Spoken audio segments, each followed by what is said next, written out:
Jeremy, you're looking forward to playing with Amari and being able to execute that pick and roll?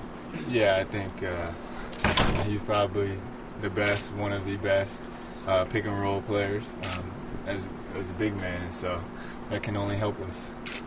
What's it like for you to get a little rest, get away, and go watch your brother play a game 4 hours from here? It was good, except I quickly realized I probably shouldn't have said that because there was people there. So, but it was great seeing my family, spending time with them, getting away for a day, resting my body, and I think there's like a fresh energy with everybody, especially with Amari and Melo back. I mean, obviously Melo's still working through stuff, but he's back with the team, and same with Amari. We've been watching all the craziness around you. What is it like for you to be in the center of all this attention?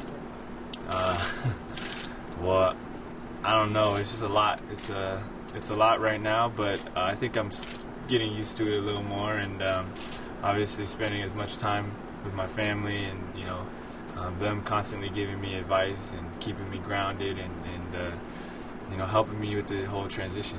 Can you explain sort of the first day you saw yourself on the back page of every New York newspaper and the crowds at Madison Square Garden?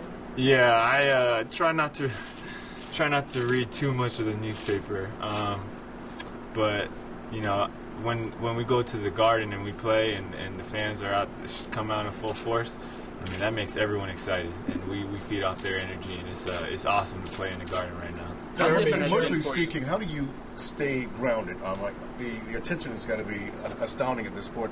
How do you separate that and still focus on getting the job done on court? I think the important thing for me is this is where faith comes in, and to understand that just because I had a couple good games, it doesn't change. It can't change who I am. I mean, my identity is in Christ and not in basketball. And I love playing basketball, and it's my job. But at the same time, I still recognize I'm a sinner, and that's not going to change regardless of how well I play on the court. Who have you relied upon for advice during this period? My family, close friends, my pastor. Just everybody, even guys like Landry, just sitting on the plane talking to him. I mean, Landry went through this last year, just a lot of advice from everywhere. I'm just trying to soak it all in right now. I asked Amari about contacting Steve Nash, maybe picking his brain. Is that an option for you? Oh, sure. Whatever advice he has, how can you not listen to Nash?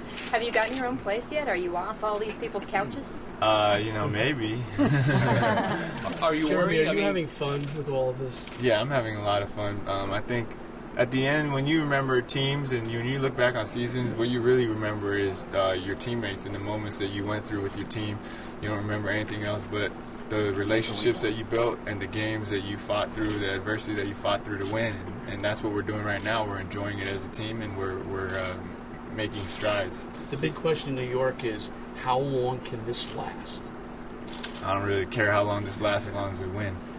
To be honest, as long as we keep winning, that's what we're talking about on this end. So, I'm not really too worried about anything but, tomorrow's game, which, is a winnable game, the one after, which is another winnable game, and then moving on from there. I don't know. Documented that you learned the game from your dad, and your dad learned the game from watching tapes of players like Magic Johnson. Was there a particular point guard you ever aspired to be like or emulate your game after as you were growing up through the years? My idol was Michael Jordan, obviously, with like every kid. But just trying to pick and choose a little bit from everybody, whether it's Tony Parker, Steve Nash, Chris Paul. I mean, you can go on and on and on, and just learn a little something from everybody, and then at the same time to kind of add my own flavor, my own game into it. And it's just a process that I've worked through with a lot of different coaches who've invested in me. Jeremy, I know that your focus has been the game and your faith and your family off the court.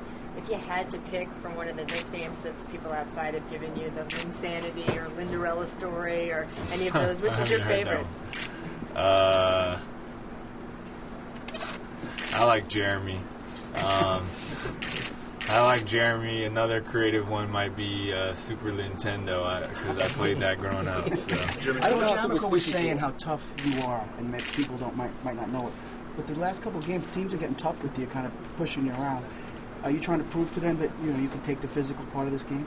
I think the beauty of basketball is when they're more physical, you can draw more fouls, and you can get to the line, and you get people in foul trouble. So, I don't mind people being physical with me, and I have big enforcers behind me as well. So if anything ever happens, I'll just run and tell Tyson to take care of everything. I don't know how superstitious you are, but since you started this run, you've been couch surfing. Now that you're going to be getting your own bed, are you worried that your game may change?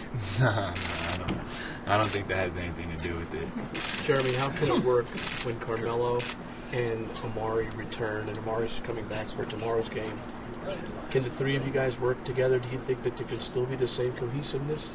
Absolutely. I mean, the key for us is to take everyone's strengths and to maximize them and make us a team.